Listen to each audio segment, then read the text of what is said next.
I think we're ready. Okay, audio seems to be working. Maybe. We'll see. Let's fade this in. Here we go. Turn the preview off. Save some FPS. Get rid of that. Hop right in here. How's it going, everybody? How's Wednesday treating you? This is a makeup video on Monday. Yeah, it would be Monday. On Monday, I took a trip in ETS2 from Genoa to Rome, and I had audio problems. Didn't realize it. About halfway through the stream, somebody did say, "Hey, bro, your voice is real quiet."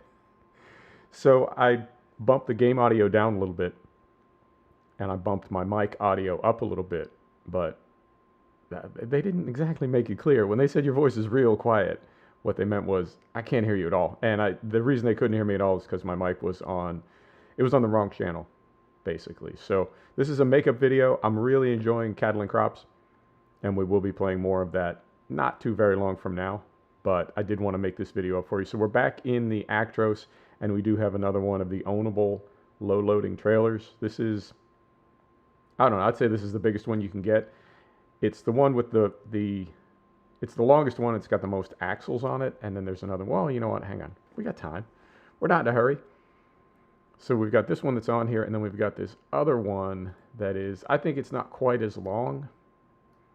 But as with the other, you can configure it with a ton of different axle profiles. Right? So that's what we got. And exit out of there. Exit out of there. Hop back in here and let's get on the road. And we are going to drive at night. I wasn't necessarily planning on it, but it just worked out that way. I slept through a couple times so we could get a good cargo. Hey, how's it going? Tell me how to say your name. Is the G silent? Is it Jenner or Yenner? So lighting, yes, I think that's everything. Get these all on and we'll be able to run some fun beacons. I've got the Britax, I think. Britax makes them, or Big T, but I got the beacons in the grill, beacons up top, and then the trailer has beacons on the back. Jenner, okay, good to know. So we'll hop in here, reset track IR, right? Brakes is off. We have plenty of fuel. We just slept, and we are rolling. All right, and this thing weighs, it's 80,000 pounds, 40 tons. Something I noticed about this trailer that surprised me a little bit is it's not double articulated, even though it's got the front axle here. I can show you right here. It is fixed in the front, but the axle turns. Very tech. Very tech. And we're going to stay first person for everything but the parking. But yeah, this is a different kind of config, and then we do have the steering axles on the rear. That other one that I showed you that we own, but we're not driving today, that other one has, it's like all the axles steer. Carefully through the gate. All the axles steer, but they steer in different amounts. So the further you get toward the rear of the trailer, the more the axles sort of cant over.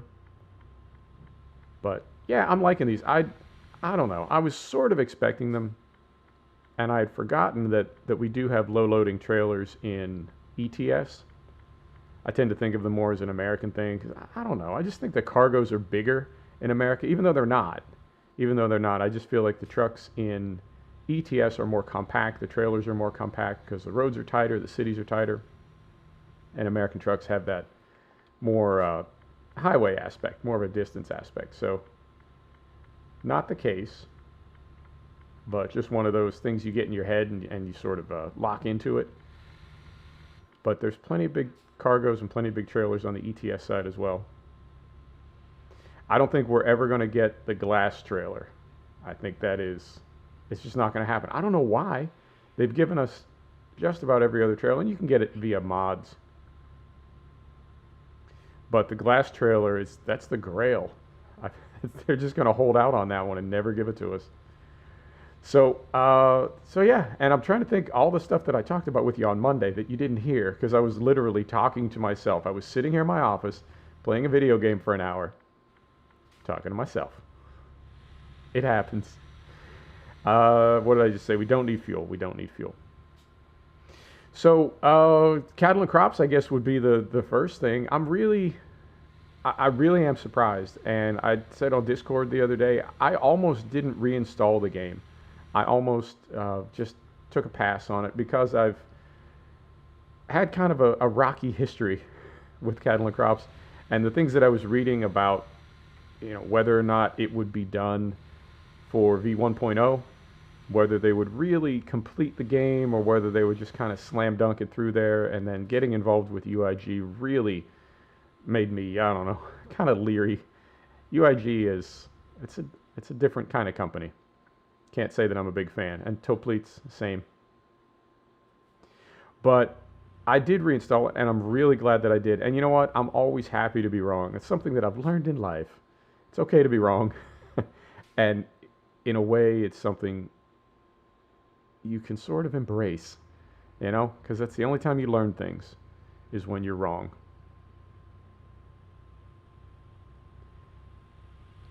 Carefully. Yep, good through there.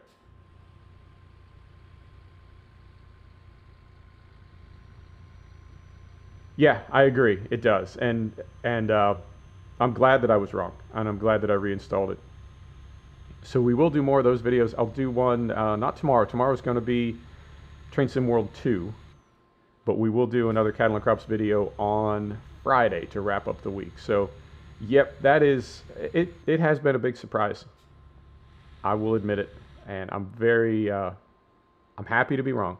Get these windows up here, quiet things down a little bit. And I'm trying to think what else. Ride 4, I've been playing a lot of Ride 4 in the evenings the past couple days. And I don't know, I can't get into career mode because I can't pass the license tests. But you can just do spot races, one-off races against the AI. I've been doing that. I haven't tried multiplayer yet, but I'm enjoying it. In the review that I wrote on Steam, I said if you don't own a Ride title, go ahead and get this, because it's a great game if you've never played that type of motorcycle racing street riding game.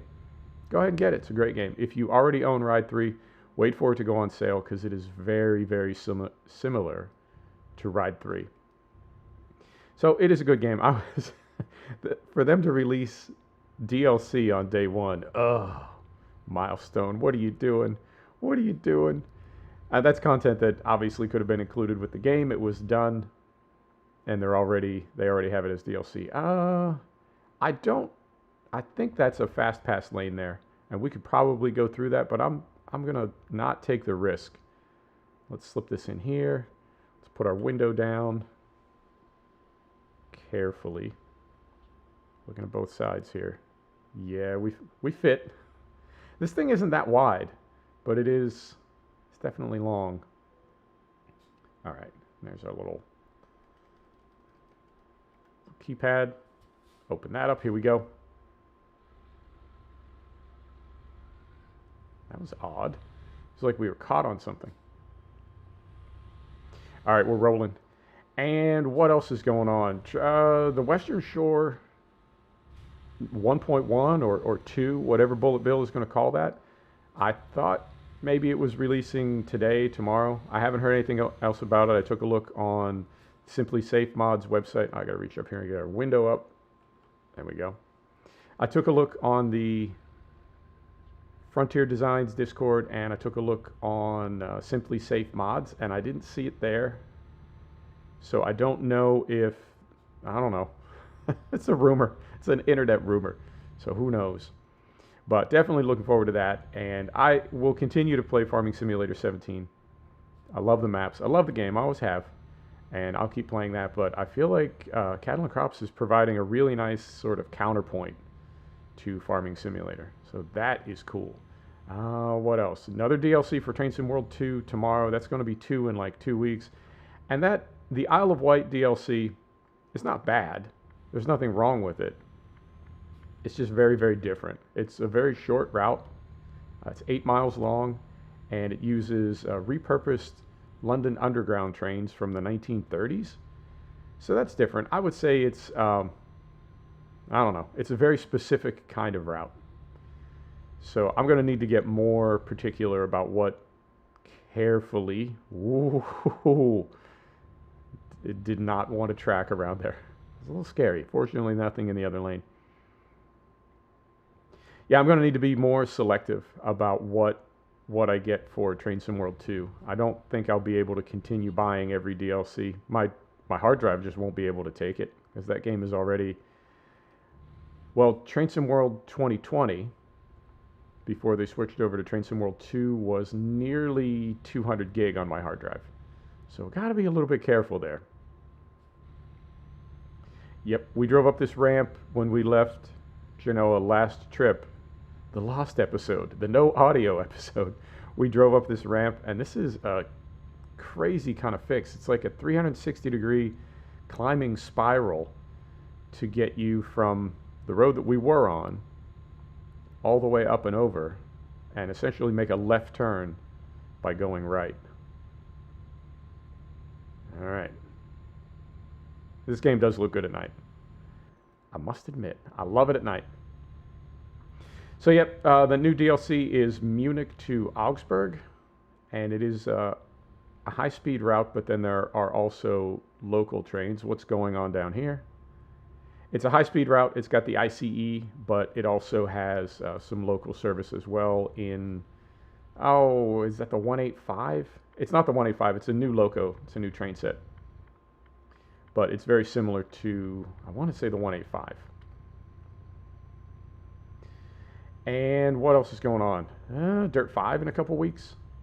Yeah, about 2 weeks for Dirt 5. So looking forward to that. And then the next big title for me is going to be MXGP 20 in December. And then that's it. We made it through the year. We made it. It's been, I would say, a great year for gaming. I would say. I've really picked up a lot of titles this year and had a lot of fun with the Sims that we're into.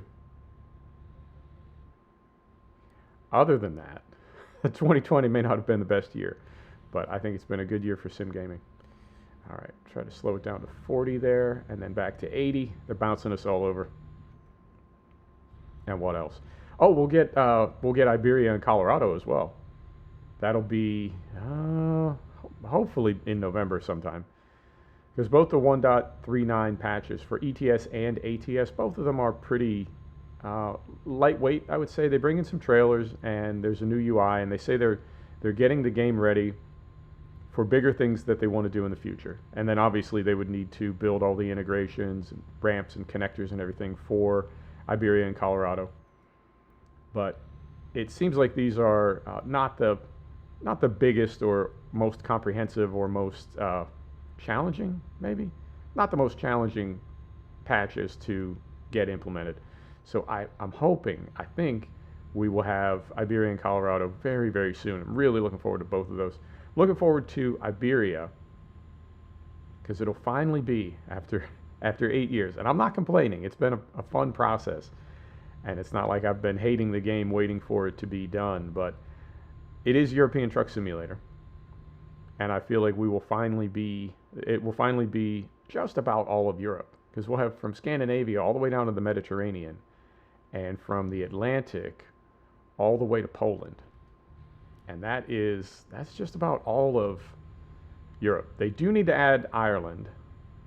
And what was the other? There's one other sort of conspicuously absent country that needs to be added. They need to add Ireland, definitely. And I feel like because the UK is some of the oldest parts of the game, oldest parts of the map, that it would be difficult for them to add that without having it be sort of, I don't know, jarring, right? That the UK is so old and it's built to an older standard, and then Ireland would be new. But they did that in Scandinavia.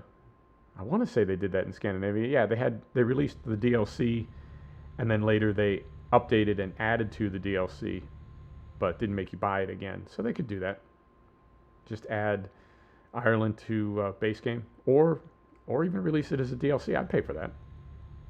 I'd pay to have a complete British Isles. Hell yeah. So those will be out hopefully soon. And then Colorado, been waiting for Colorado for so long. Can't wait. And then after that, right, where are we going from there? Because on the ETS side, it's either, we can go further down around the Med, right? Turkey and down into like Syria and Lebanon and Israel, right? Wrap around to Egypt, or they could just go east to Russia, because that's really, The only thing to the east is Russia for like 11 time zones. So that would be that'd be a project, right? And I think they would definitely have to do that in multiple pieces. I don't know that I would want to buy it 3 times, but if they did it, you know, a few thousand miles at a time, one DLC and they just expanded it twice, right? So the first DLC, the primary drop has the first 3,000 miles, the first 3 time zones of Russia, and then later add to it and then add to it again. I think that would be great. Other than that, they're sort of boxed in. You know, they got the Atlantic on the west. That's not going anywhere. They got the Med to the south. That's not going anywhere. The Scandinavia, that's done. There's nothing else up there. So they've got to go either east or southeast. So we'll see. And then on the ATS side, again, unknown. Montana and Wyoming would be the next if they continue the mountain states. And other than that, it's looking like Texas. It's looking like Texas, and I don't know how they're going to handle that because Texas is really big and really spread out. I mean, California is too, and that's what they started with. So they'll find a way to do it. I'm confident in SCS. They've really been impressing me with what they've been doing with both these games. And as always, I wonder what's going to happen next. Are they going to fuse the two and make International Truck Simulator? I'm going to slide over one lane here because I remember one of these carefully. One of these is, oh God, wrong lane.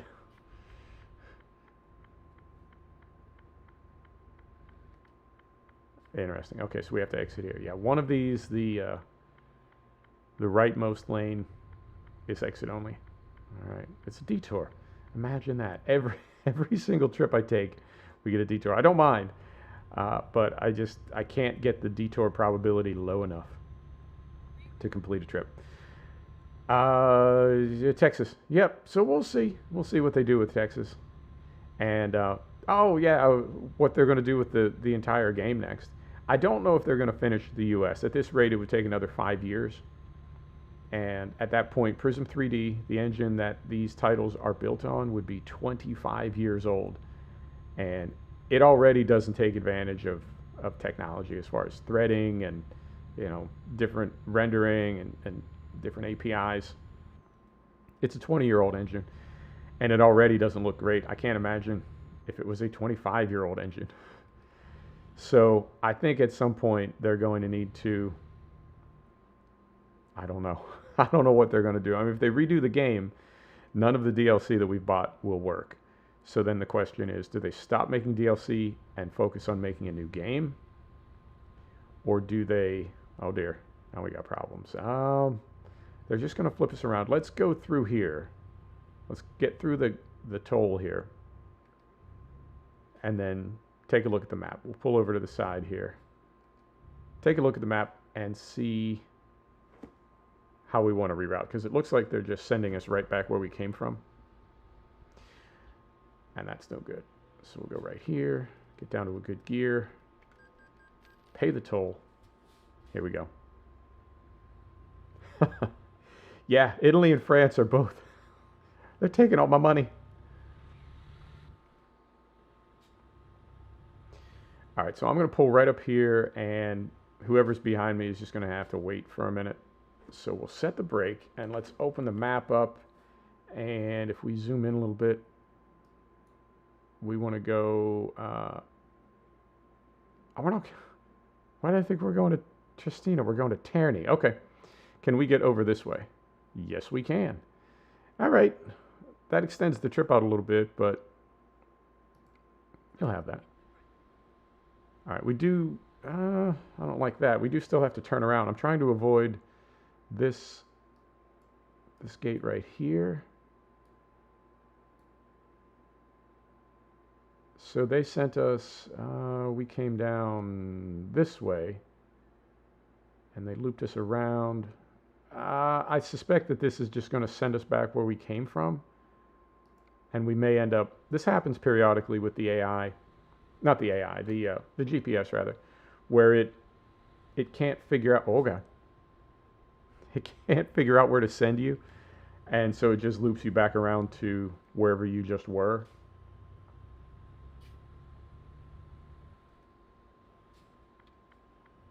letting me over. It's letting me over. So we'll get down here, we'll get turned around and see if it puts us back on the road to... The thumbnail that I used, it's not even the trailer that we have on. It's not the cargo that we have on. I just used the thumbnail from the last video and put a new graphic on it for where we're headed, but then I got the city wrong. Oh. I am ready for it to be Friday. I really, really am. All right. So we're going to carefully come through here. Anybody who's over there? Nothing over there. Good there. It looks like there's a traffic circle down here. So we'll get flipped around. And if it does, if the routing is broken and it tries to send us back to the ramp that is blocked, I don't know what we'll do. We'll figure something out. I'm curious how often this happens to real truck drivers in real life. It's got to make you crazy. Particularly if you're on the clock, right? Like if you're doing this for a living, trying to get paid, and your GPS is just running you around in circles. All right, so we will very carefully get around here. And you know what? I'm going to go third person so you can see some of these steering axles doing what they do. So this front one on the front of the trailer, you can see that one. And then on the back, wow, all of them turn. Oh, that is so tech. I love it. The whole trailer is just tracking and not hooking in. Interesting. Okay. I want that. I want that on American trailers. I don't have anything that high tech. I don't, off the top of my head, I can't recall if any of the ownable low loading trailers that they just dropped for ATS, if any of them have that type of steering axle. That is dope. All right, so we'll get through here. Yeah, I think this is right, because the detour was if we wanted to go straight. So looking at the highway that we're coming to, we were approaching from the right to the left, and the detour forced us to exit and send us over here. So now we're going to get back on the highway after the detour. I hope, because if the detour was for something that was in the next, I don't know, 50 to 100 meters, sort of under the bridge, then we'll get back on the highway beyond it. If it is not, then we're going to end up cutting that loop. All right, windows down. Let's get down to a good gear here. Right, pay that. There we are. Here we go.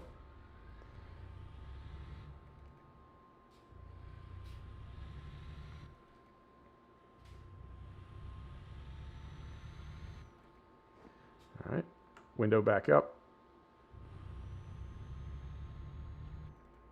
So I'm not sure what direction the developers are going to move in. And I don't know, I mean, it is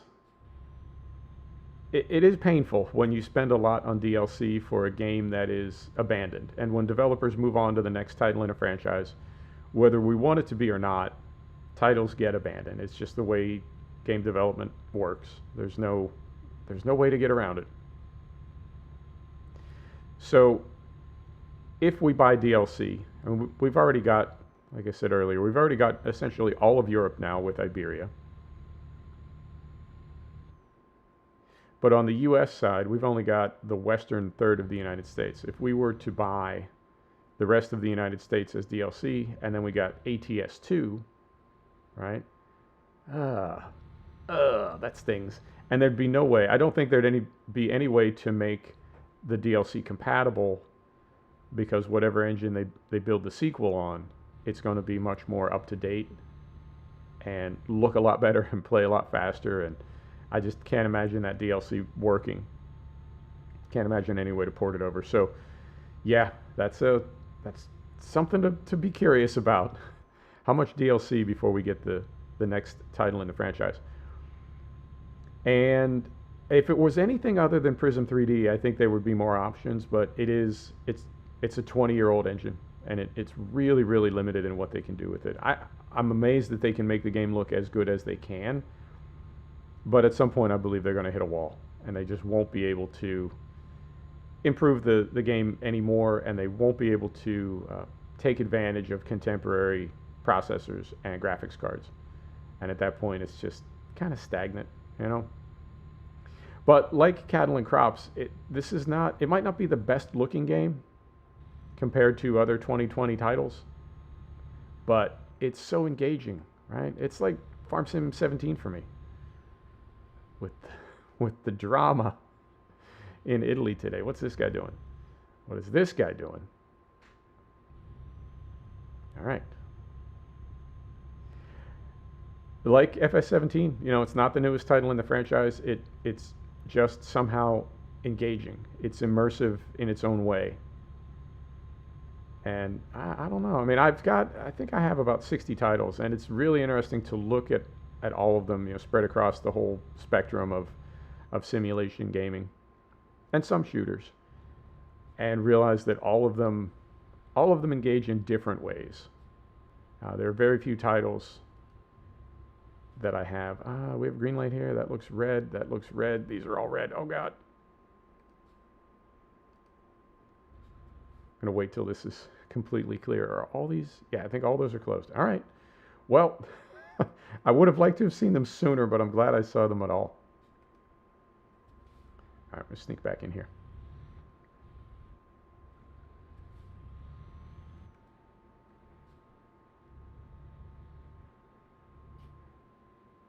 And then are we going to track on the other side?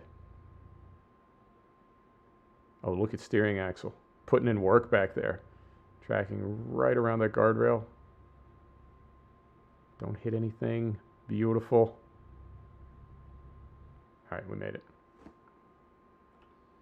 Window down. There we go. There we go. All right. Crisis averted. There's a lot of different ways for a game to be engaging. Some of them it's visually, some of them it's the mechanics of it. Some of them they're just, I don't know, they're just fun. You know, you can't even really put your finger on why you like that game. And maybe on paper there's no reason why you like that game. There's some games that I can't even, I don't even understand myself why I like them. But that's just, I don't know. That's the skill of the developer. This one, is it this one? It's one of these up here where the arrows up above make it look like both lanes go straight and the right lane turns. But, yep, I think it might be this one. No, it's not. There's one of these where if you're in the right, you'll get caught out and have to exit. So I do tend to be very careful. For the most part, everything in ETS is marked properly. Like that signs and everything, the arrows, it's all, you can't go wrong if you follow the signs. For the most part, but there are a couple places I feel like, now they do fix these things in patches and hot fixes. But there are a couple places where the arrows don't quite match up with what the road does.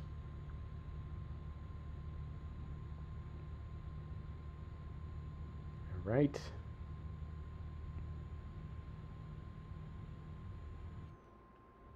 Get into top gear here, and I'm going to try to hit my coffee very carefully.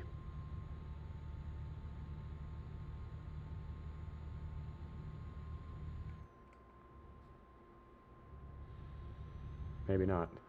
Maybe. I thought we'd have an opportunity there, but we're getting back into the twisties.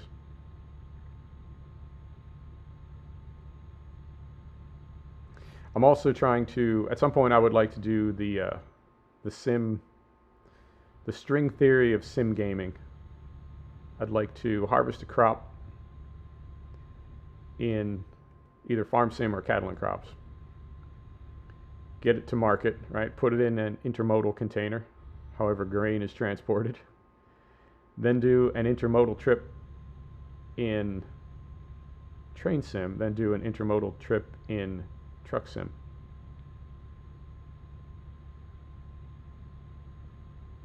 Coffee and trucking do go hand in hand. I think, let me take a look down here. I'm running the Sissel Mega Pack with the interior accessories, and I think, yeah, I got my Coke Zero down there. No coffee at the moment. Oh dear. It's a bit of speeding.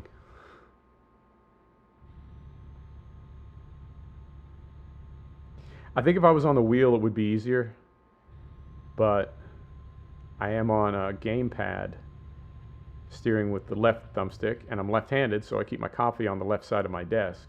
So for me to go, oh God. All right, I'm going to try it. Here we go.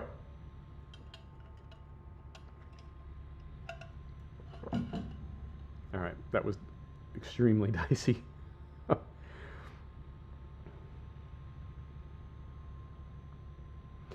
So some of the events that you see in this game, I know driving through the Alps, you'll see gondolas, and I want to say there's like a one of those mountain railroads, like a cog railroad, very steep. And there's a train over there on our right. I know there's trains in ATS. I've never gotten a definitive answer whether those run on a schedule or a loop, or whether they are triggered events.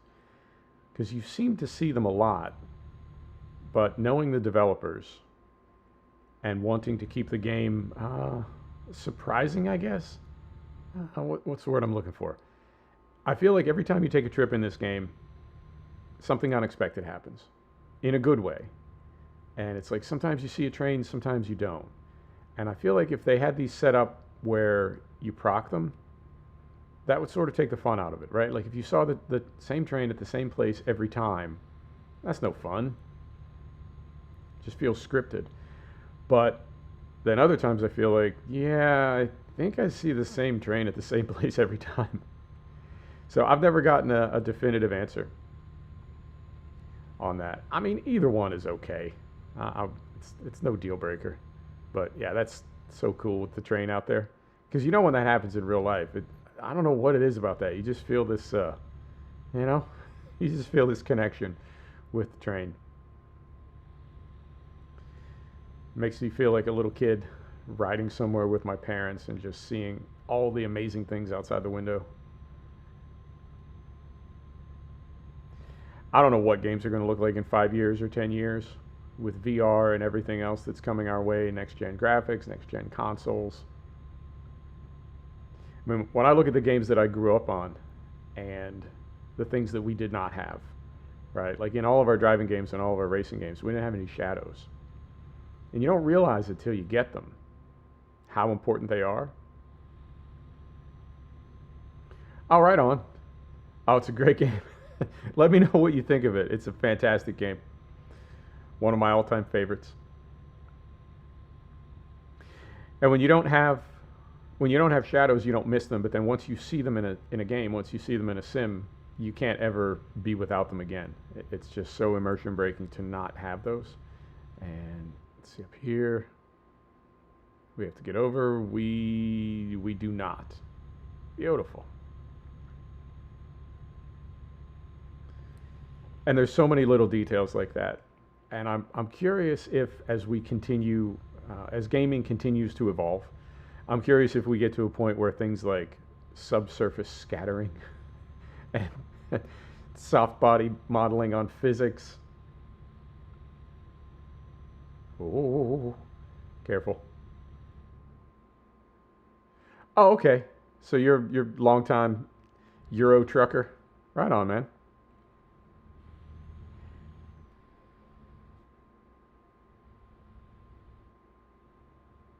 The great thing about Steam is you never have to look for a game. If you own it, you own it. When you get a new system, it's just right there. And with all the saves being in the cloud now, you don't even have to worry about tracking down your old save game. I'm glad that ETS and ATS, both of them keep a local as well.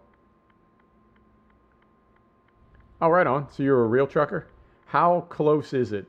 I mean, I know it's not exact. It's not a proper simulator, but how well do they capture what it's like to drive a truck in Europe?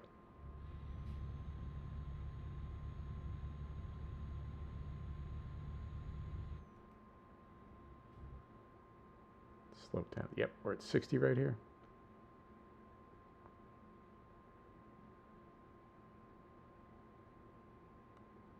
I'm going to go third person. I know we typically stay first person, but I'm going to go third person for this.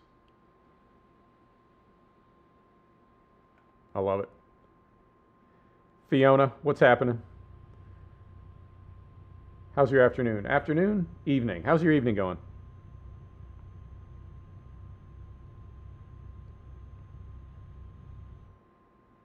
Oh, right on. Yeah, I always wonder because it's such a slow-paced game. You know, it's really really chill, and just really I don't know, kind of gets me in my feels. You know, it makes me feel like I'm by myself in a truck out in the middle of nowhere. Oh, you know what? I just heard our first yawn. I just heard our first yawn, and we've been kind of goofing around. We got all turned around, and it took us a while to get out of Genoa, and then we were kind of goofing around with that detour. So we need to start looking for a place to sleep. Okay. And this is, I mean, it says Tierney here. This is the exit, but I don't know if this is the exit like for the city or if this just gets us on the highway in that direction. I think we've still got a ways to go. So we're going to look for a place to sleep. Oh, slowly. Easy.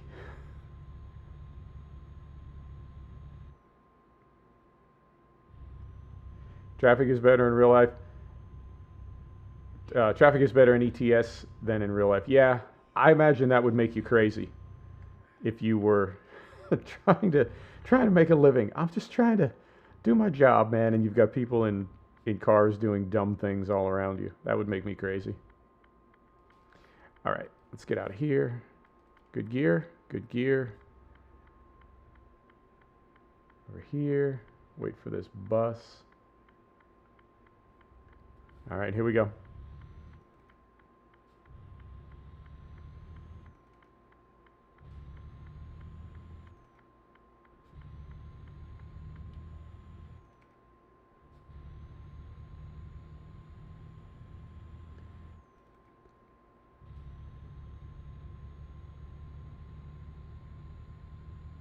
All right, I want to take a look at the map,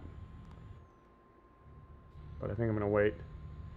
Oh, it was that bad? Made you not want to do it anymore? Yeah, I really think it would make me crazy. All right. Now, did you do long trips or shorter trips? Let's get slowed down here. Oh, and we still need to sleep too. Almost forgot.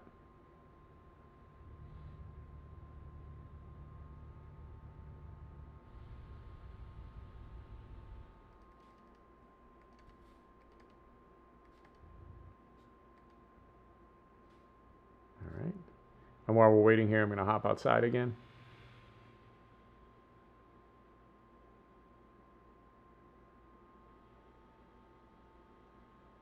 Yep, I'm liking this DLC. There's our green light. Here we go.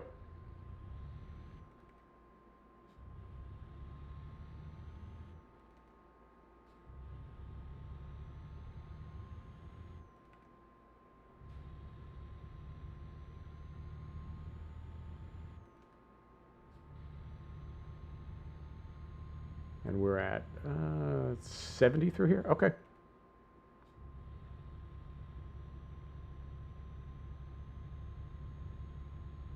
Mostly short, but some long. Okay. So were you able to get home every night, or were you out on the road for days or weeks at a time?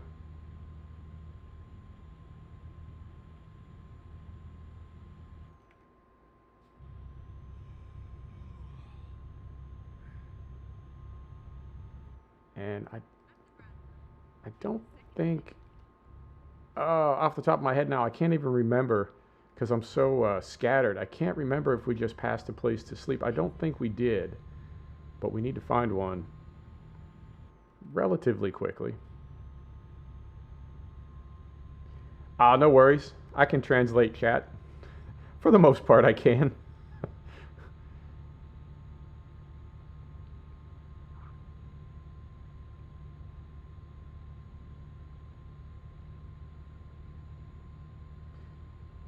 A bit of a low-hanging tree right there.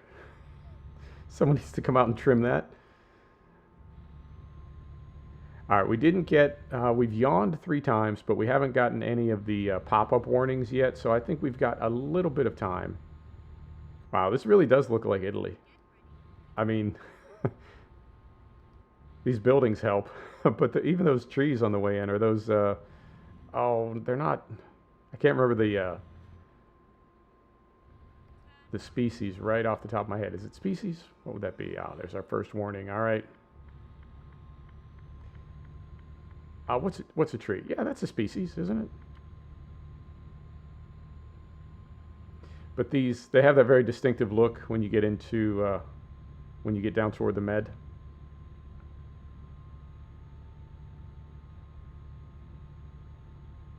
Yeah, exactly. All right. I think from the first time we yawned, we really have not passed a single place to sleep.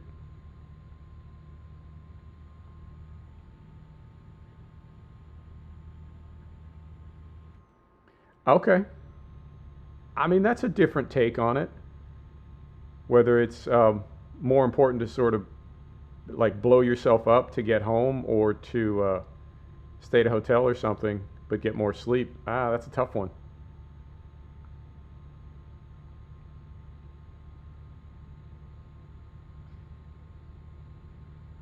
Yeah, and there's different kinds of 12-hour days too. Like 12 hours in an amusement park is you're not nearly as tired as if you spent 12 hours working. All right, so we've got our bed is red. We definitely need to get to sleep. We're making our turn to Tierney here. Oh dear. We really need a place to sleep. Why do I do this to myself? Every time I do this. I don't like to have the mini map open.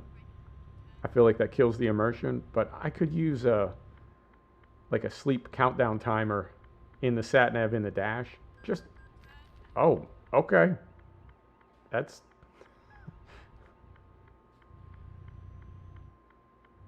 as long as we don't hit the alpha.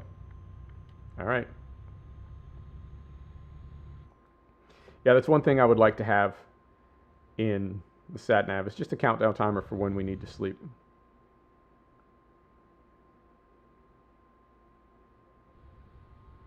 Carefully through here. Wow, okay, we're just getting hammered. Why is this happening?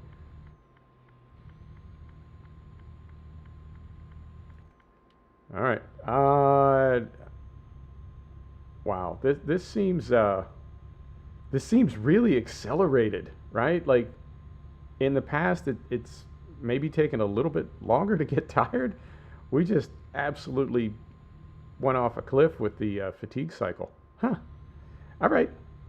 Well, I think this is us right here. So the question now is, can we make it right up here? Can we make it right up here and get pulled over? Oh God. Oh God. Big cargo.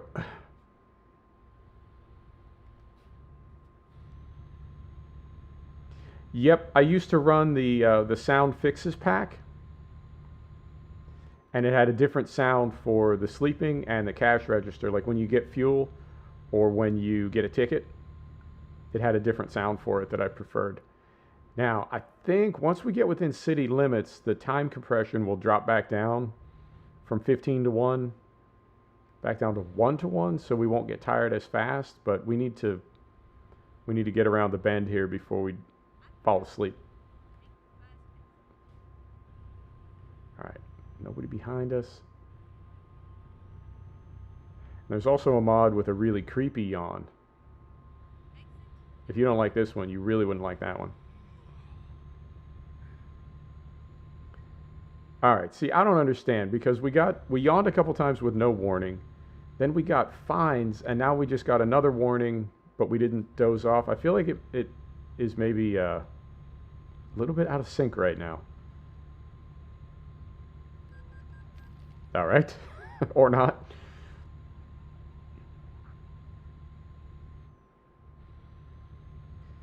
And it looked like, yeah, we just need to come right up here and make this right turn. And I think that's us done. This is tempting. There's a place to sleep here. However, we're about We're about 1 kilometer from our destination. Wouldn't really make sense to sleep there. And we did get a warning that we're going to be late. So it really wouldn't make sense to sleep. We would definitely be late. And what we're gambling is that we won't fall asleep and wreck the truck in this next mile or two of highway.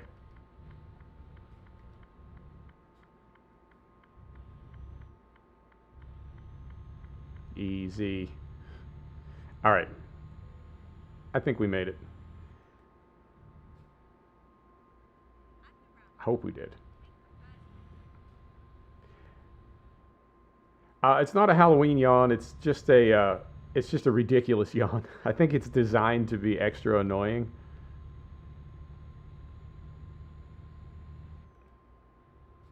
Oh, you know what? Hey, you just reminded me. Halloween is next week. So let's go to the diesel shop. After we get this dropped off, let's go to the diesel shop and we'll put some Halloween decorations in the truck.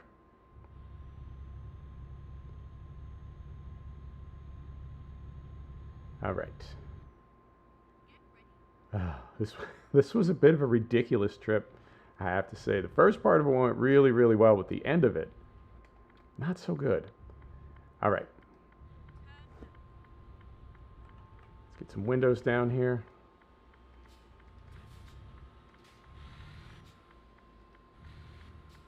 That's right. That's right. You're letting me through.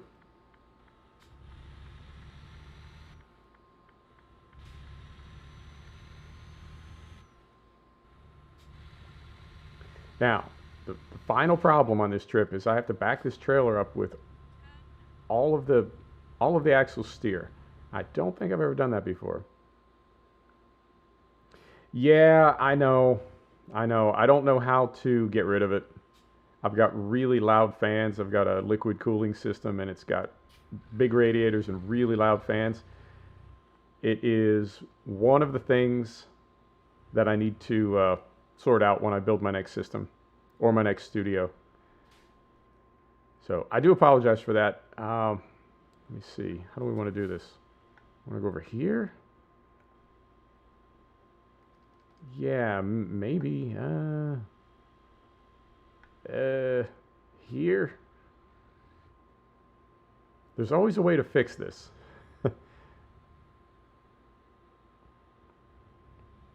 That's the one I'm going to use, Fiona.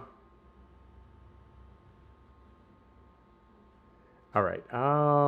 You know what? If it, oh God, we're going to fall asleep while we're parking. Worst truck driver ever. So if this thing tracks around, oh God. Yeah, I've not fully sorted out how to drive the steering axle trailers. I was not expecting it to track that way. Look at that. That is ridiculous how well that works.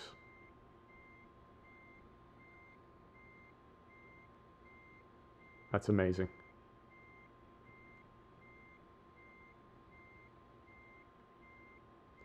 No, I've got a Corsair. And it's got a great big fan on top. And the way that I configured it, the way I wanted the fan moving, the fan is actually between the case and the radiator rather than being under the radiator. So it's just a little bit louder. The setup that I saw that I really like, I saw a YouTuber, they have their cabinets, they have their actual PC in another room, and then they just run long USB and long HDMI through a hole in the wall, so it's completely sound isolated. If I ever build a proper studio, which I would like to do early next year, that would be probably the direction I'd go in. And then the other setup that I saw is a streamer used like dryer duct, like the piping that you have on a clothes dryer. Oh, all right. I guess we're in. Like the ductwork that you use on a dryer. All right, we're not in anymore. There we go. Set the brake. All right, like that. Lights are off. Windows are down. Engine is off. Let's see how we did. They used dryer ductwork and took all the fans out of their cabinet and had all their fans in another room and then just exhausted the... Oh, we're on time. Fantastic. And no damage. Exhausted all the heat out of the cabinet using fans that were remote. So that is a possibility as well. I don't know where I'd run the ductwork, but that's how I'd like to do it. So if we go... so we want this open now. We want this open. Here we go. So I'm just going to teleport. Pretend you didn't see this. I'm just going to teleport to the dealer, or to the mechanic rather, and we will make some changes to the truck, and then we will get some sleep, and then we will continue on our way. All right. So if we go in here, we'll do service first. Get everything tuned up, and then we'll go truck configurator, interior. Right? We want to go here. Let's get rid of this and get... Where is it? Where is it? There it is.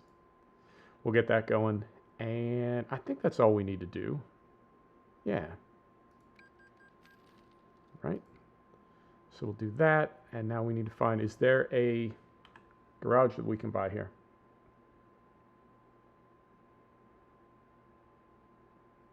Yeah, we make so much heat with these devices.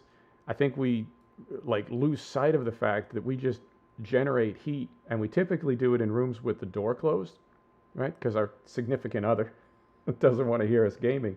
So we're in a room with the door closed with a toaster, and it's just making all this heat for us. All right, now, next question. I thought there was one here. Yeah, there is. Okay, so we're going to need to drop this trailer. We're going to be very, very bad truckers. And just drop this trailer in the parking lot, pull into the spot, and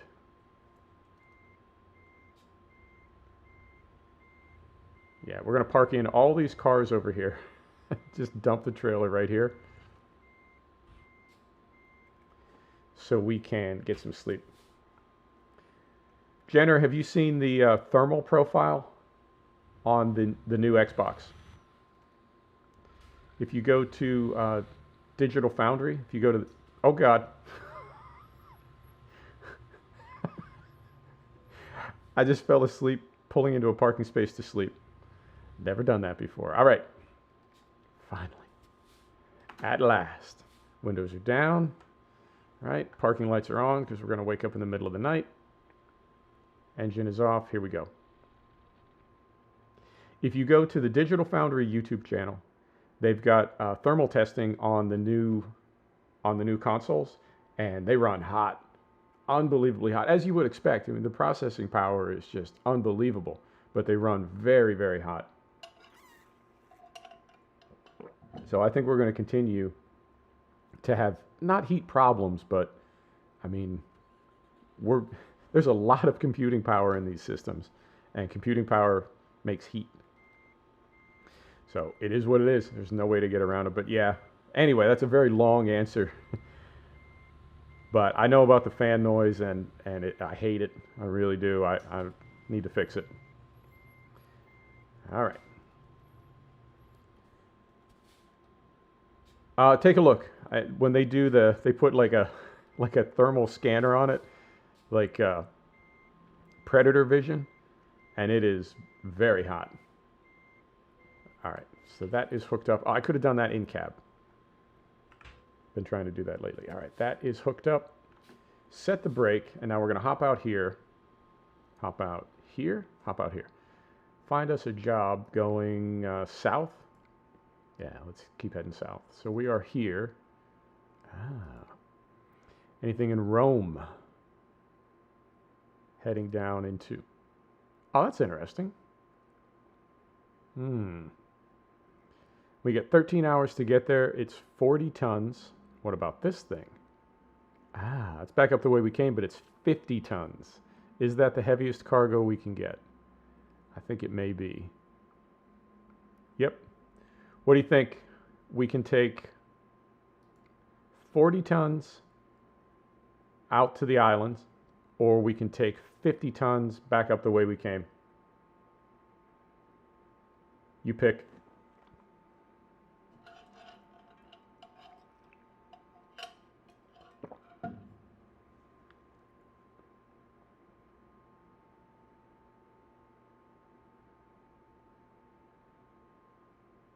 All right. Nobody's picking. I say we take this one. 50 tons. Fiona says 50 tons. Going once, going twice. Let's do it.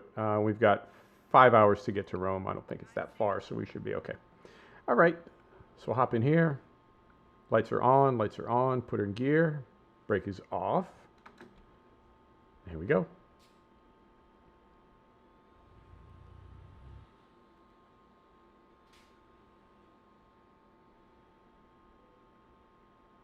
Use motor brake. I think I have that turned on. Let me take a look. If we go to gameplay.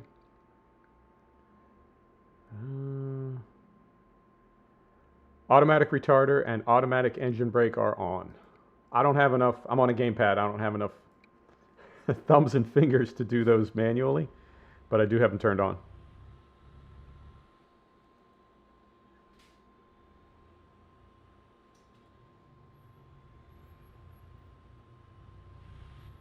I really like this game at night. I know it doesn't make for the best video, but something about it. All right, tracking through there. All looks good. No traffic.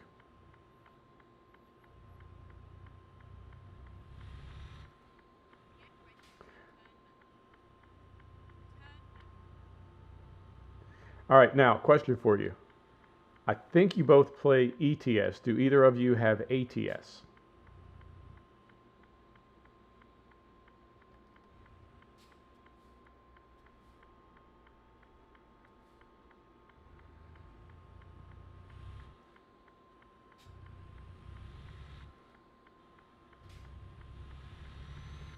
All right. Go through there. And we did, yeah, I turned our lights back on. Our roof lights, driving lights, and fog lights, I turned all that back on.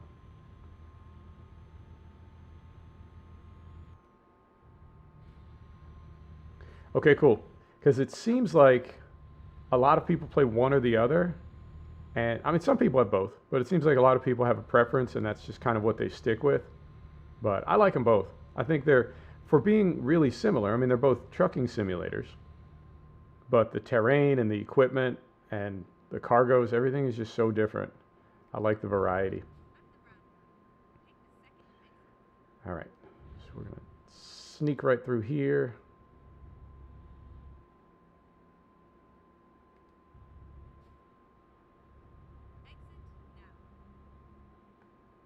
And then back this way. Throwing this truck around like it's a two-door Honda.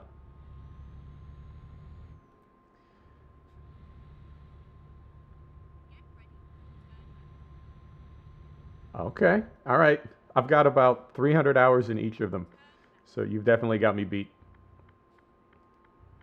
Now, do you have one truck that you drive, or do you switch around and have a whole fleet and you just pick whichever one you want to drive that day?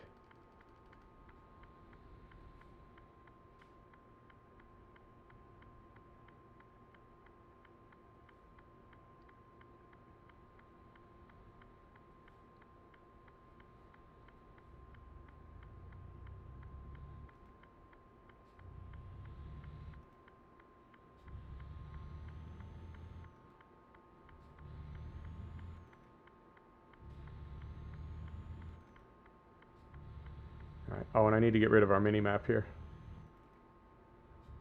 Carefully. I feel like I used to have a key command to do this from my gamepad, but I lost it at some point. I think when the windows, yeah, when they added the windows. No, that doesn't make sense. I don't know.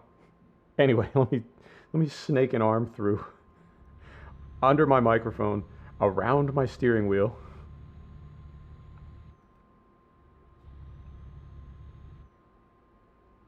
I I'm gonna try to read this before we get through here.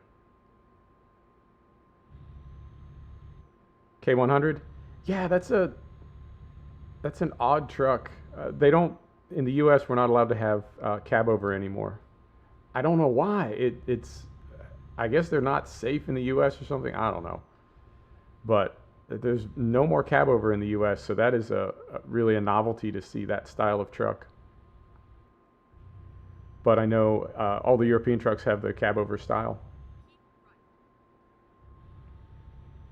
Haven't played in 2 years? All right, we got to get you back into it.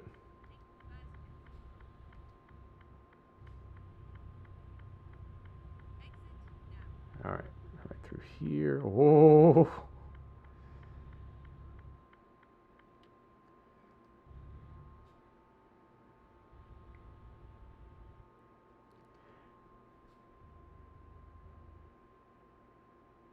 Yeah, it's a cool truck, and I know well, it's got to be a mod because I know there isn't one in game, but I feel like there's some really good mods of that truck, and there's some others that are not quite as good.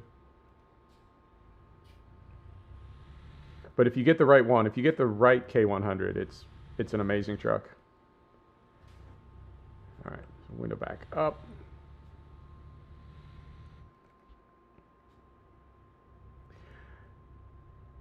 And we want to go left here. Yeah, I think we're going. Yeah, we're going to Rome. Okay, so we'll stay to the left. Yep, that's the one. That's the good one. Jenner, are you in the old Volvo or the new Volvo in ETS?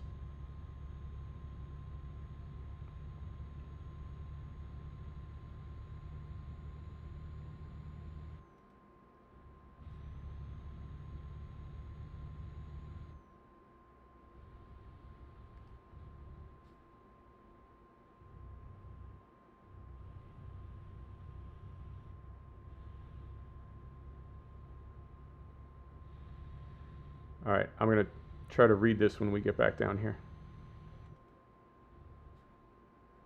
I'm trying to read as I'm going around these ramps. Not safe, not smart.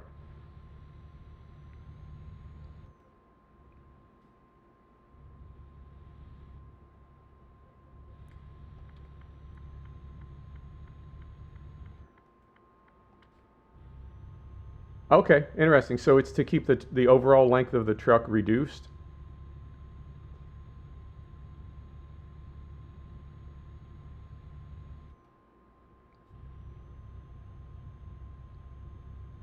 The new Volvo, right? So did you get the tuning pack when it was released a few months back for the 16?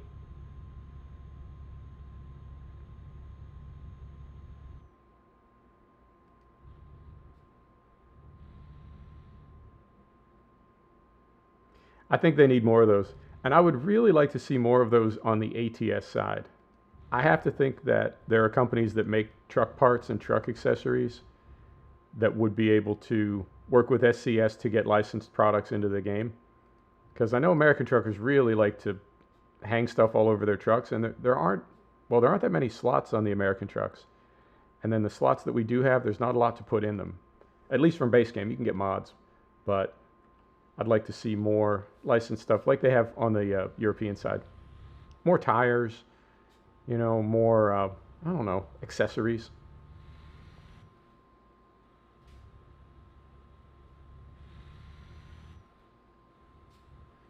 All right, we're very carefully. This thing is not, it's not as wide as I worry that it is. It's not that wide. It just feels like it's wide. All right, so get right in here. Right? Not that. That. There we go.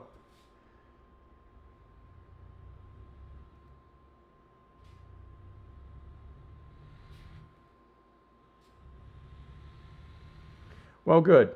That's always my goal is to, I don't know. I want to be your gateway drug.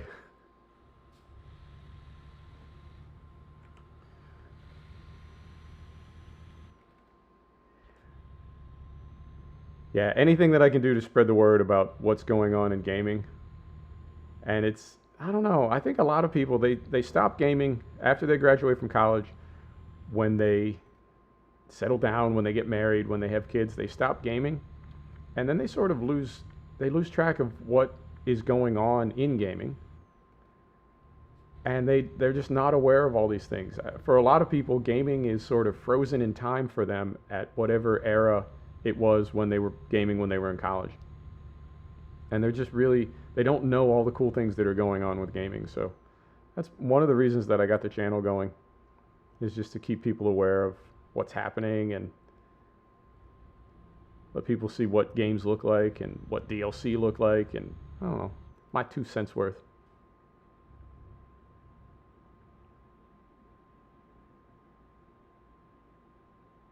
Yeah, it's crazy how some developers, when they release DLC, the community is absolutely supportive, and they thank the developers and the pricing is right and everybody's happy and it just works out.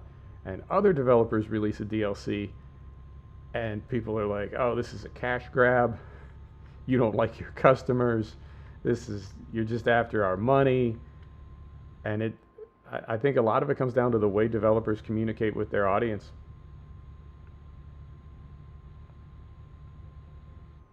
Slow down a little bit here.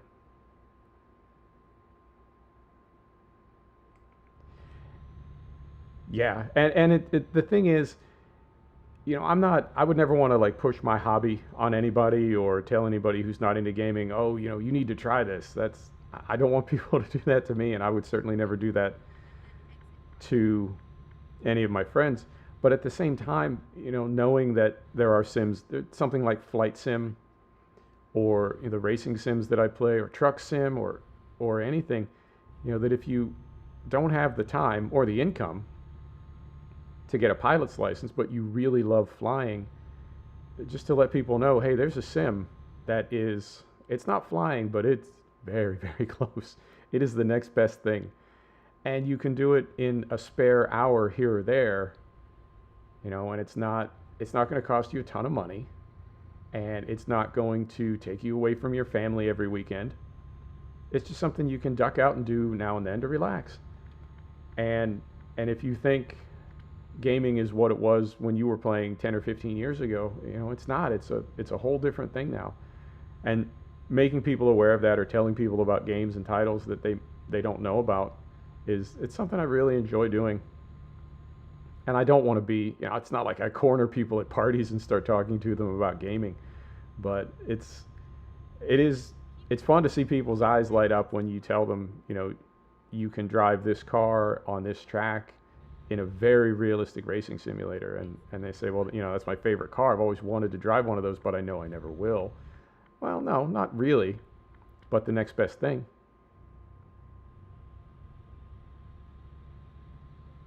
And I've had a couple people, I've told a couple people about gaming and had them really kind of fall hard back into it, and that's a nice feeling.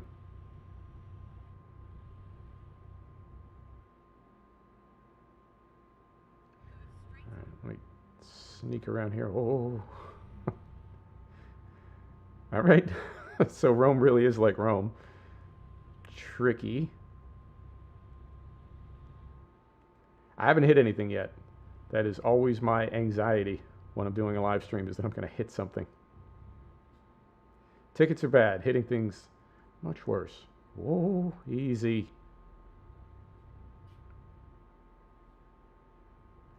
All right, Rome proper. And it is 1 o'clock in the morning, so by the time we get loaded up, by the time we start pulling out, will be probably 3 a.m., 4 a.m.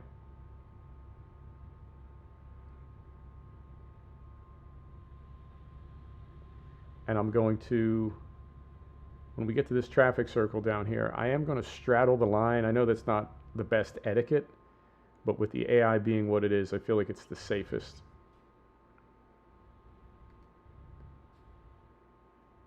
Just sneak right through here.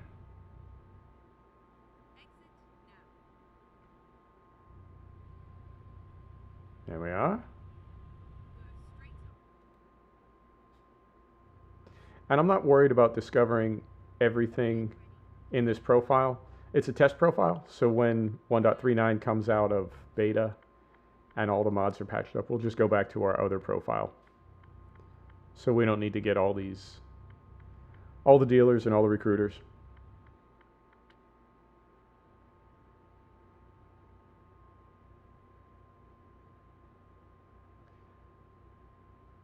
Wait.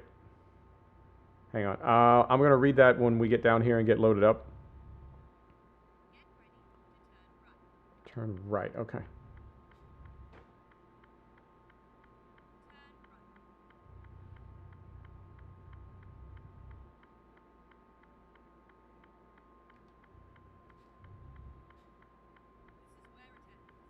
This is where it ends. All right. So we go here. We go here. Okay. No need to have mirrors showing own truck. Oh yeah, it's same thing. It's a test profile, and I didn't reset them, but I can knock that out quickly right now. There we go. Normally I do that. I just got in a hurry. Small left. We'll send this one out and down a little bit. But thank you for the tip. I do appreciate it. And we want our side. That can go out. We've got our front mirror out this way.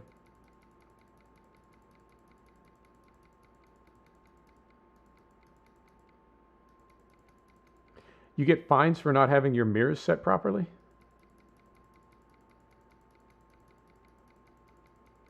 All right, like that, and then this one. And like that. All right. And then we go here and pick up our cargo. And 47 tons. That is quite a bit. Let me see. We'll go third person. Oh, all right. I could have pulled that in a little better, but I think we'll be okay. Let's do this. Let's straighten this out a little bit before we... All right. It really is Italy. Let's straighten that out a little bit before we pull in so we don't hook the gate.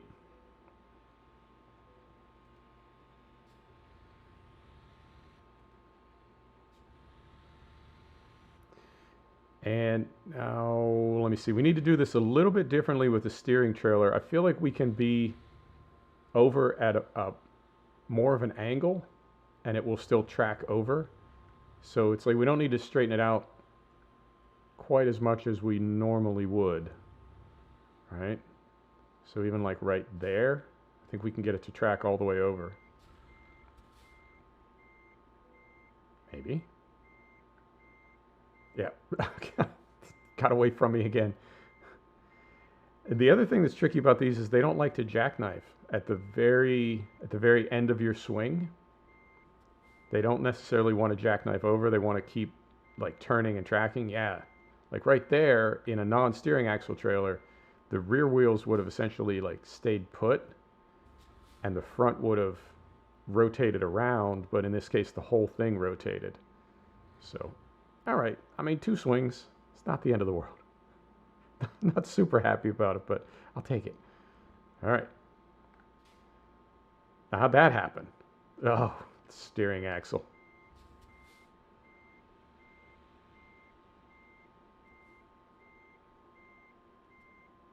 I will get used to this, but it's going to take a minute. Yeah, so now if I try to jackknife it over, then it doesn't jackknife. The whole thing just moves. What to do? I feel like I almost just want to force the front of it sideways. But really? You're going to give that to me? I don't know, man. That feels... My OCD does not like that. Let's try this one more time. That is... Yeah, that's not good. Do we need to go past it? Yeah, let's try this. Let's go over here. Let's go past it and see if that works. I will learn this. I will figure it out. Well, that's how's that going to work?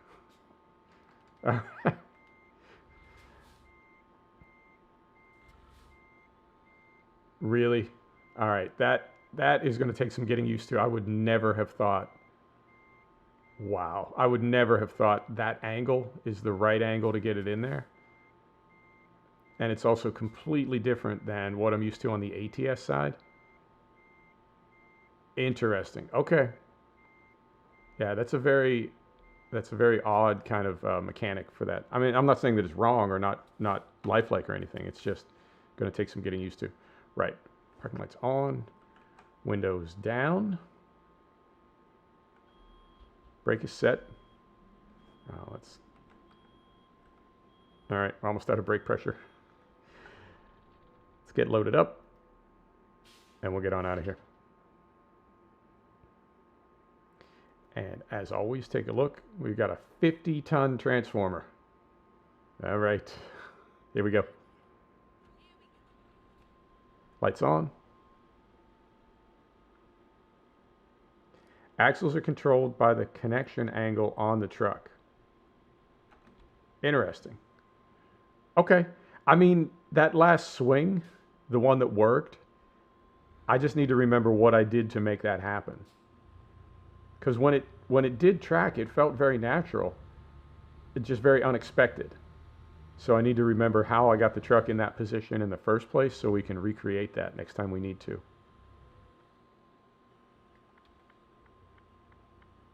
All right, so we're good there. Good over here. Still good there. Still good there as long as they stop. Here we go.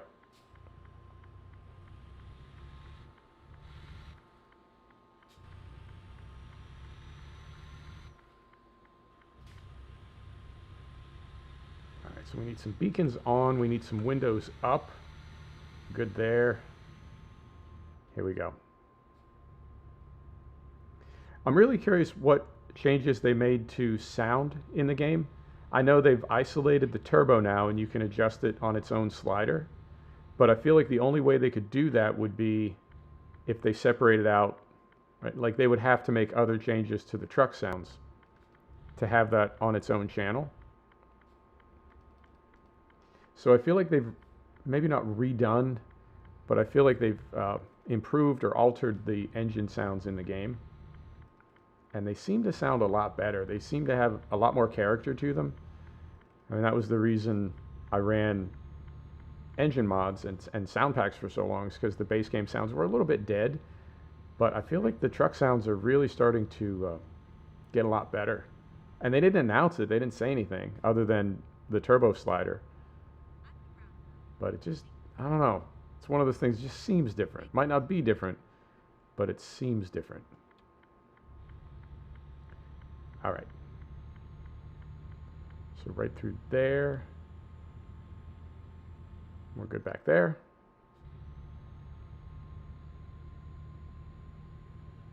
All right. I didn't need to. I moved over to the right, and we're just moving straight back to the left. Okay. And fuel. Yeah, let's do it while we're here. Oh, God. Unexpected. Let's get fuel while we're here.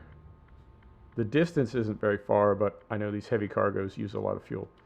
Turn signal off, down to neutral. Set the brake. Beacons off, lights off, windows down. Let's get some fuel. And while I'm doing that, I'm going to have some coffee.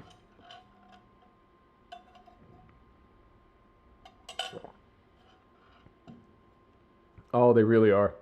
They really are. I spent way too many years in sports cars and riding sport bikes, and being able to hear all the different parts of an engine, right? Being able to hear the turbo and the valve train and the intake, right? And the transmission, and just hearing and knowing all those different sounds, being able to isolate them all. It is, I love that sound. Always have. Are my lights on? They are not. Now they are. So yeah, the way they have it split up with the independent turbo slider, I think that's a great addition. And again, it tells me they're really listening to their fans, because that's the thing that people that are into this game, that's the sort of stuff they love. right. And right out here,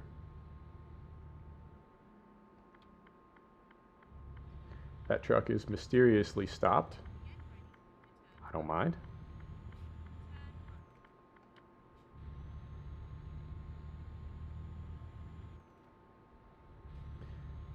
And up the hill, and here we go. And we are, this is 40, so let's be kind of careful here. Oh. Oh, God. I guess we're going all the way down to first.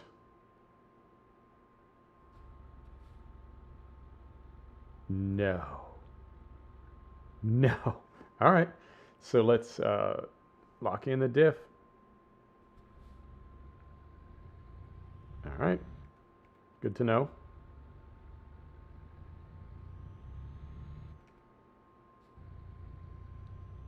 So for the rest of this trip, before we lose momentum, we've got to gear down. I say we, like you're doing anything. I've got to gear down as soon as we start losing momentum. Because if we're on a hill, we are restarting from a dead stop. All right. Solving problems one at a time, one at a time. On the rail? I'm not entirely sure what that means. Hope it's a good thing.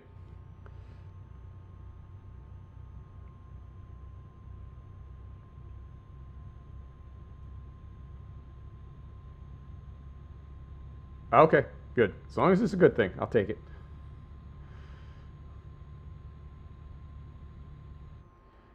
All right, so we will exit down here, turn around the other way. What are the odds that we hit a detour on this route? Happens just about every trip. So we'll see if it happens this time.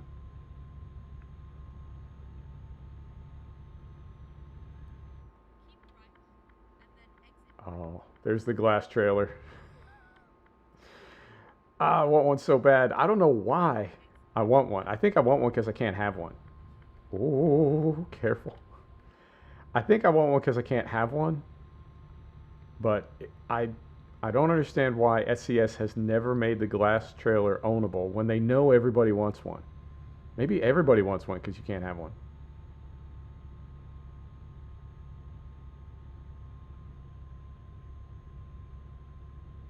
Oh, it's caught on a guardrail?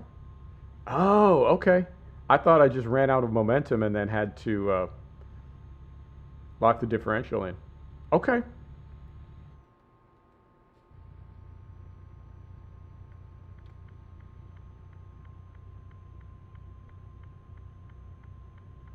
Nope. Not letting me over. Letting me over. Not letting me over.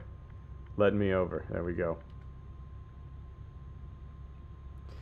All right, we are on our way. I hope.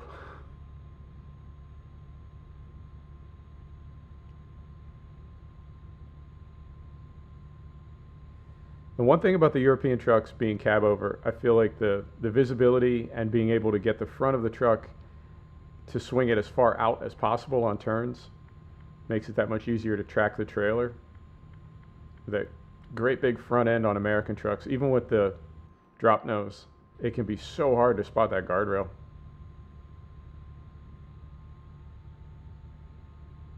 Ah, okay.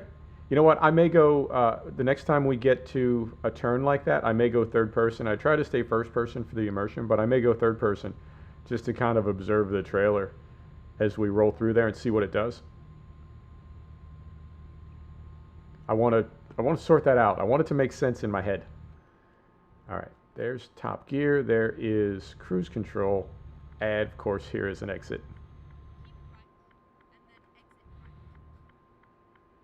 All right, we're good over there.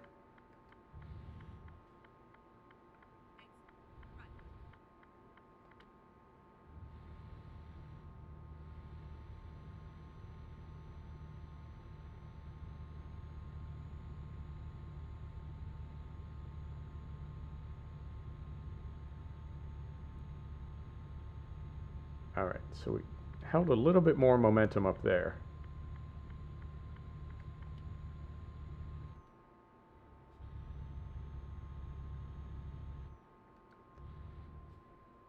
I would really like to see them bring in a working telepass. Right, so these ones that I have on the windscreen right now are just decorative. But I would love to see a functioning telepass where when you have it, the only way that you can use the telepass lanes is when you have the telepass, like when you've bought it. And of course you'd have to level up for it.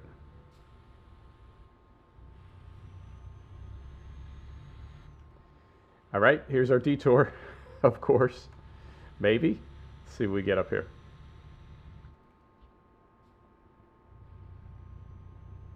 Estonian paper. The trailer cuts corners. Okay. So it doesn't track out and around, it can cut in. Man, what is all this? It's madness. What's happening up here? Ah, all right. That's problematic. But no detour. So we're good.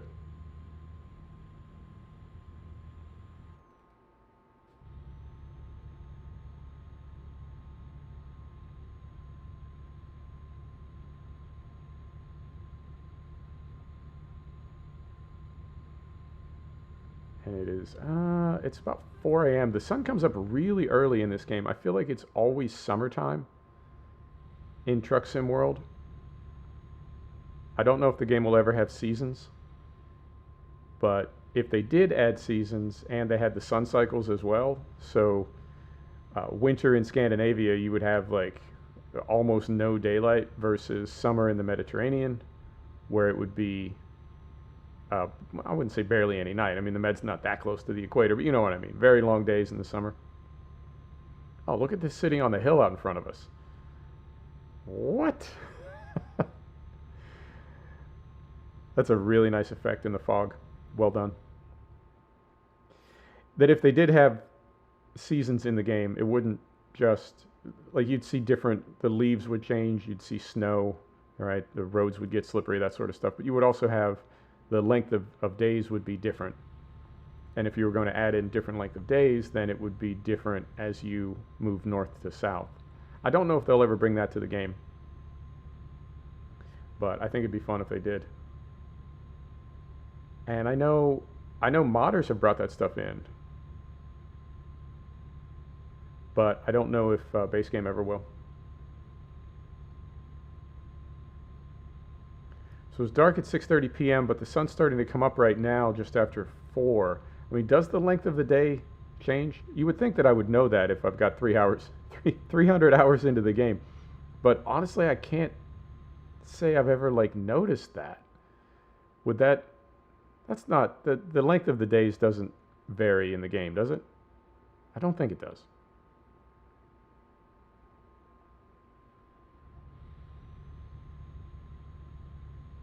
Yeah, I lived in northern Montana by the Canadian border, and I lived down in a valley. In the winter, the sun would come up over the mountains at 10 o'clock in the morning and would be down on the other side by 2 o'clock in the afternoon. There's a lot of darkness. Oh, that's what I get for trying to read the chat.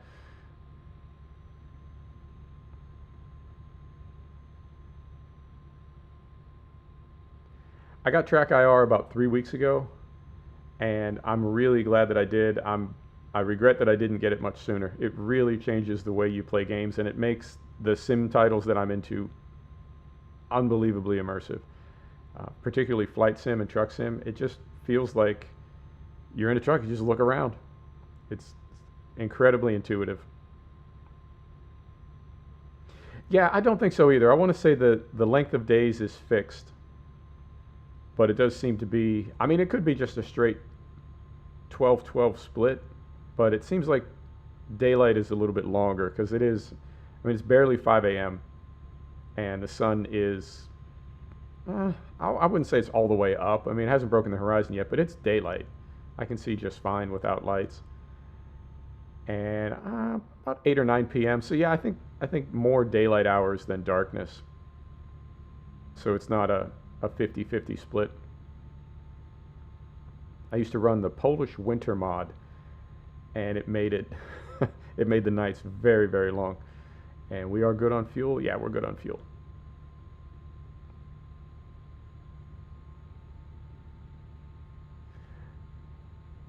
I know it. I know it. And a lot of the Train Sim World routes are in Germany as well. I spend a lot of time in Germany in sim gaming. I fly from Munich to Innsbruck. I fly from Geneva to Innsbruck. Geneva, not in Germany, but and I fly from Frankfurt to Innsbruck. It's a great flight over the Alps. Always very tricky, very challenging. Visibility is always bad. The weather's always bad. But yeah, it's a beautiful part of the world.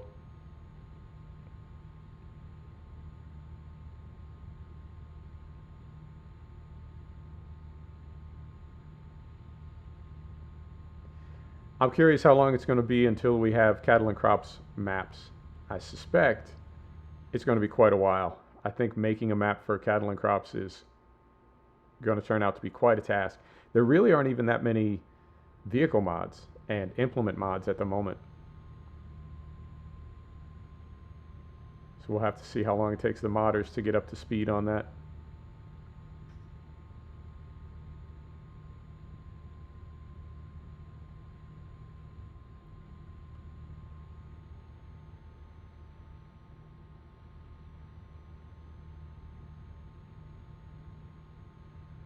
I want a little bit more coffee.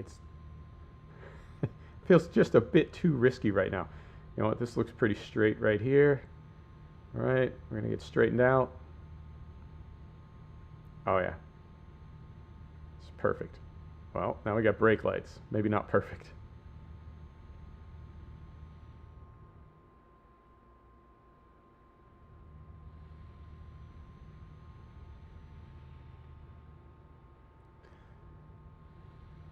German Alps are 30 miles from you. That's not bad. That's not bad. I I live in Northern California up near Lake Tahoe, right in the Sierra Nevada, and there's something very, I don't know. The mountains are where I feel very much at home, so being that close to the mountains, you're very lucky. Very cool. Debs did a mod stream yesterday. Were they previewing mods or were they talking about how to make mods?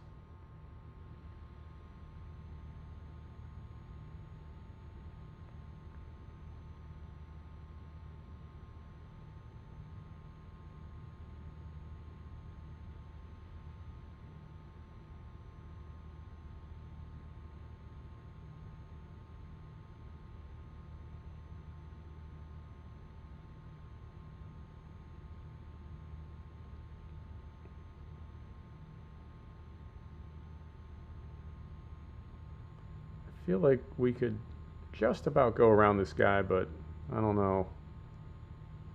Don't know if it's worth it. You know, with 50 tons on, don't know. Traffic lights just turned off.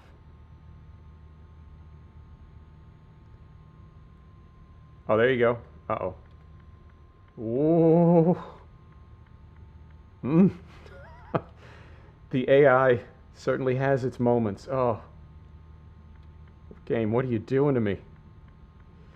The stress.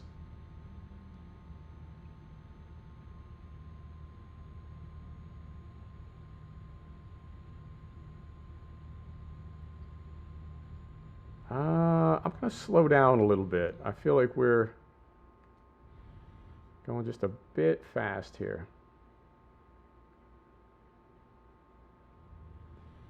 Through these turns.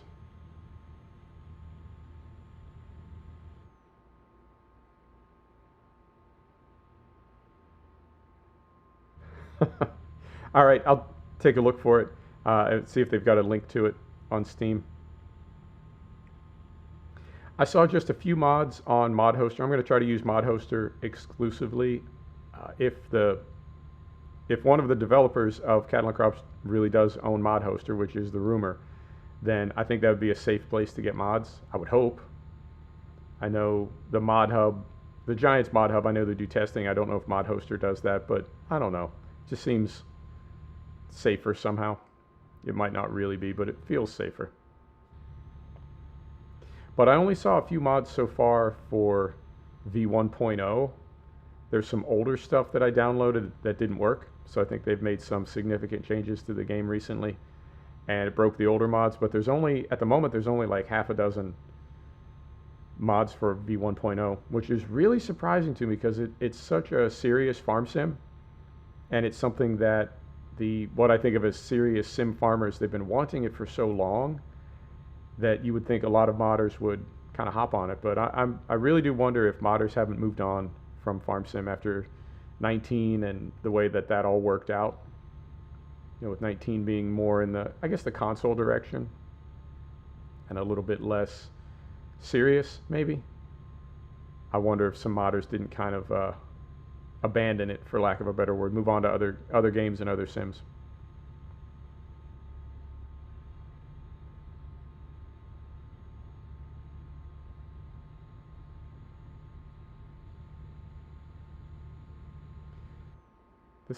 This highway we're on, it's not really twisty, but with this cargo that we have on, I feel like we're a little bit top heavy.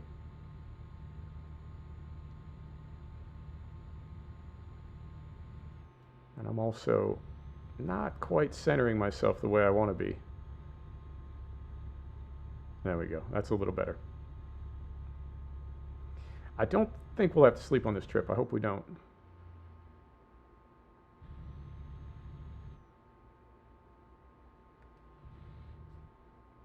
Oh, careful. Oh, you know what? I hadn't even thought of that. So there are mods in the workshop? I hadn't even thought of that. Wow, okay. I really appreciate that tip. For some reason, when I think of farming sims, I always think of getting mods somewhere else. I never really thought of getting mods via the workshop. I will take a look for that. As soon as I'm done with this stream, I'll take a look. Can't believe I missed that. Thanks for the tip. I do appreciate it.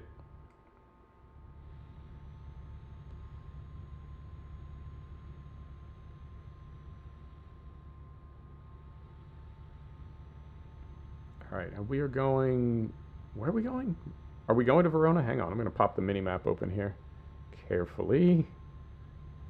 We want this. We want this.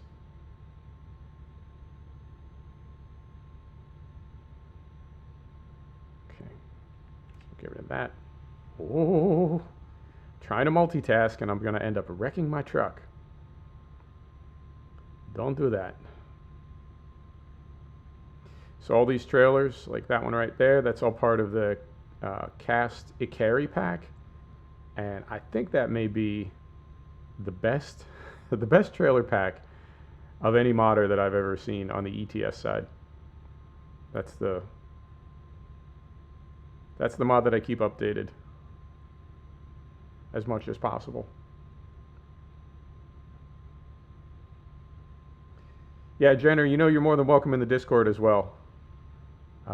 Info like that, if you ever want to hop in the Discord and just, you know, hop on the Cattle and Crops channel and say, hey, they're putting mods up in the workshop. Little things like that. I feel like there's never anything wrong with just putting that information out there and letting people know, because I certainly would not have like thought of that. I completely spaced the workshop for Farm Sim, and I would have missed all those mods. And I'm thinking I'm probably not the only person that did that. So yeah, you're more than welcome to hop on the Discord anytime you want.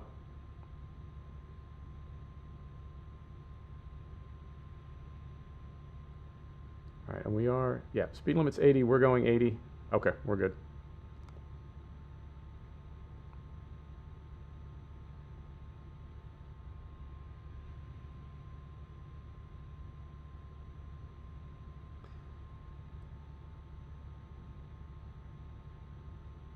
And I think, I don't know if Steam tests or the developer test, I've always wondered about that.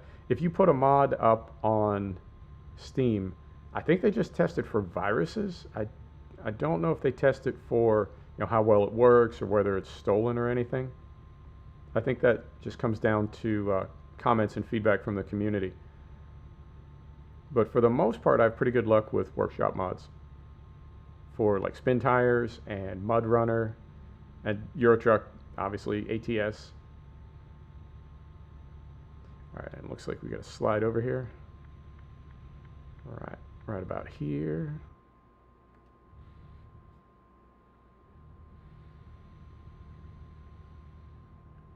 And we want this one, the next one. No, it's this one.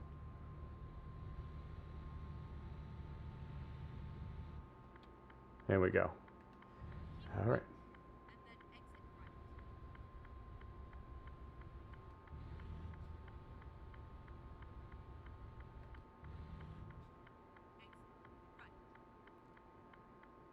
All right, so I'm going to be very careful heading up this ramp so we don't hook anything. I'm going to try to see out of the corner of my eye there.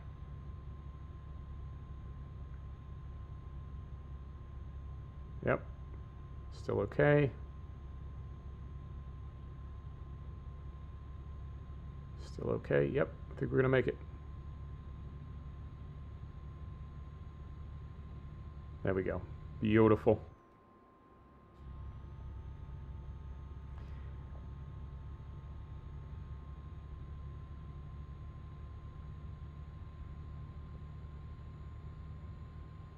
And this is our destination city here, I believe it is. Oh, perfect, there's our first yawn. So this trip will be a little bit different than last trip. I don't think we'll need to worry about falling asleep before we get there because we're just about there.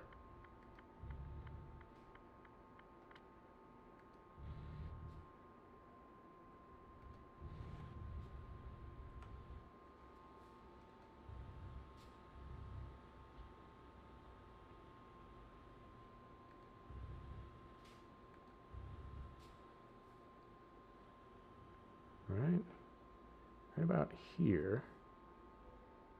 Ooh. I was trying to put us right on the trigger, and we went past it by about 5 feet. Just far enough to be a little unsettling. All right. Customer expects delivery very soon. You know what? I want to make this delivery very soon. There's our second yawn. No traffic. No traffic over there.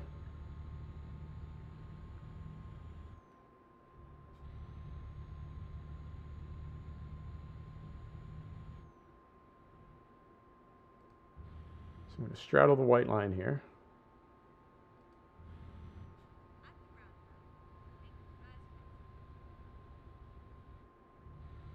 First exit, you got it. And then looks like a few little twisties, not terrible.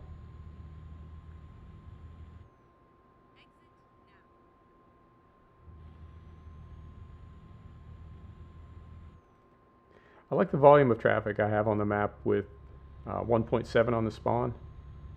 I felt like the base spawn was maybe not quite heavy enough. I don't know why they have it set that way, like why they picked that value, whether it's to save resources and give people better frame rate or has something to do with the AI. But I like to see just a bit more traffic, just a little more crowded.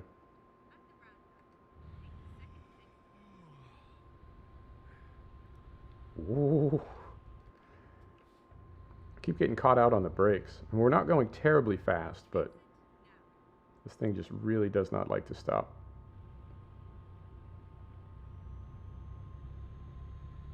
All right, right through there. All right. Got it. And we're good on this guardrail. Yep. Okay, so we got a couple 90-degree turns here. Ooh. Looking at the chat, almost wrecking the truck. Hey, how's it going? Tell me how to say your first name. How do you pronounce that? All right, so I'm going to swing out a little bit this way and then cut it hard. And yeah, we did track out over the white line, but just barely. And now we've got, this looks like a more than 180 degree, or not 180 degree, more than a 90 degree turn up here. So we'll see how this one goes as well.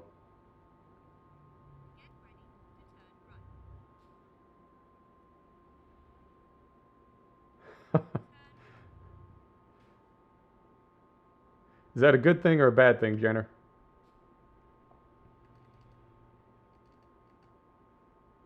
There's another glass trailer. Ah, it's too bad you can't steal trailers in this game, right? Like if you saw a glass trailer parked somewhere, you can just sneak in. Owen? Okay, let me know if I'm saying it right. All right, so if we go, I'm going to go third person for this.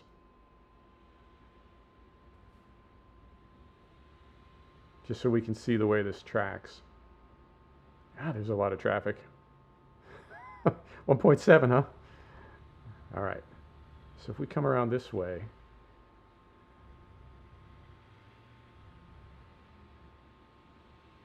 Interesting. So it almost rotates around like the center of the truck, or the center of the trailer, rather. Owen, okay, cool. Like if you had a pivot in the center of the length of the trailer. So make a pivot halfway down the trailer, that's what it pivots around, rather than the front pulling it. Interesting. Okay.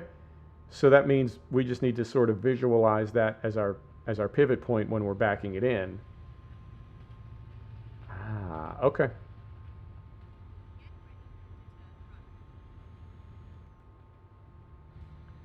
And then we're going to make a right in here.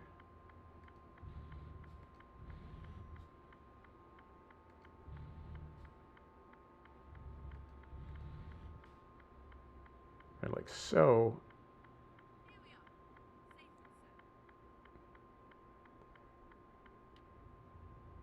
All right, and where are we parking this thing? Looks like maybe over here. Ah, all the way over there. Can we go around the back here? Let's see if this gate opens. I don't know if we can go around the back.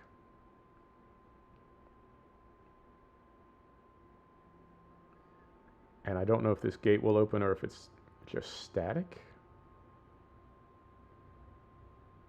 And if we do get in here, I don't know if we can turn around or if we have to back out. And we're falling asleep. Does this gate open? I'm going to say no.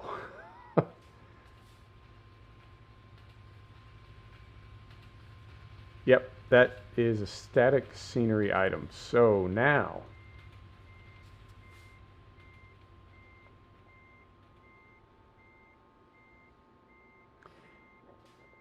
yeah, it's Discord is, I mean, it's like any social media app. In a lot of ways, I'm not a fan of any type of social media, but at the same time, it's how so many people communicate. It's sort of unavoidable. I don't have a Facebook account. I don't have no Twitter, no Instagram, nothing like that. But I do. I am on Discord a lot, and obviously YouTube, which I guess is social media, technically. Can we flip this thing? I don't know how else we could get it in there. I mean, we got to flip it. And we're falling asleep. Oh, the timing. Now, I don't want to crank this over because I feel like if we do, the back end of the trailer is going to kick out. So let's wait till this clears that trailer and then we'll crank it over.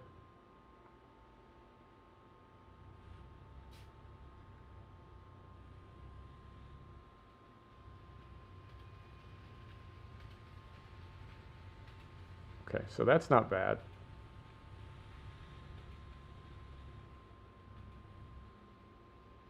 So we're gonna visualize the center of the trailer. So like a third of the way back.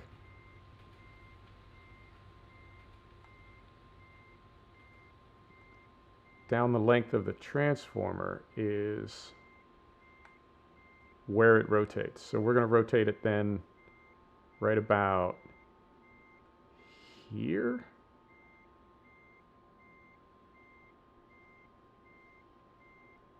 No, that was too soon and too much. Okay.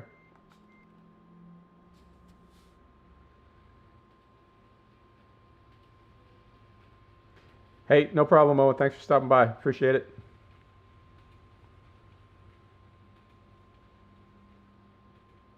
All right. So we want to send it over to driver's right more, and then turn later and less. Right?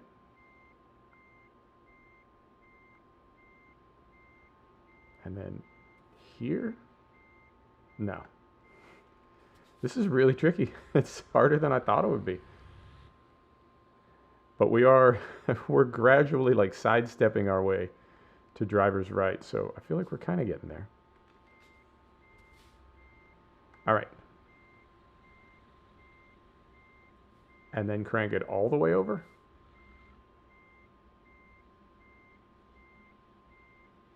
Ah, no. That's so frustrating.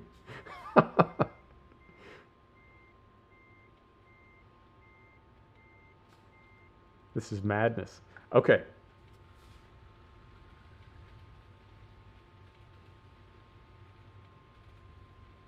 Right on. Thanks, Jenner. All right, and now we're completely ass backwards here. I will give it 1 or 2 more swings and then we'll skip parking. This is getting a little bit frustrating.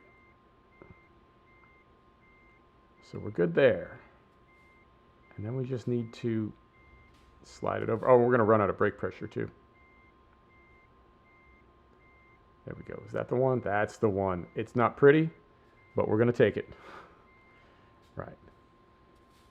Lights off. Windows down. Straighten these wheels out. Set the brake. Engine off. Let's see how we did.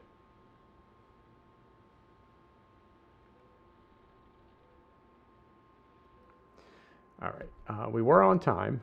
No damage. I don't think we got any tickets, and we didn't hit any vehicles, but I think we snagged a guardrail just as we were leaving Rome. Okay. I'll take it. And you know what? I think that's coming up on 2 hours. So I think maybe we'll call it right there.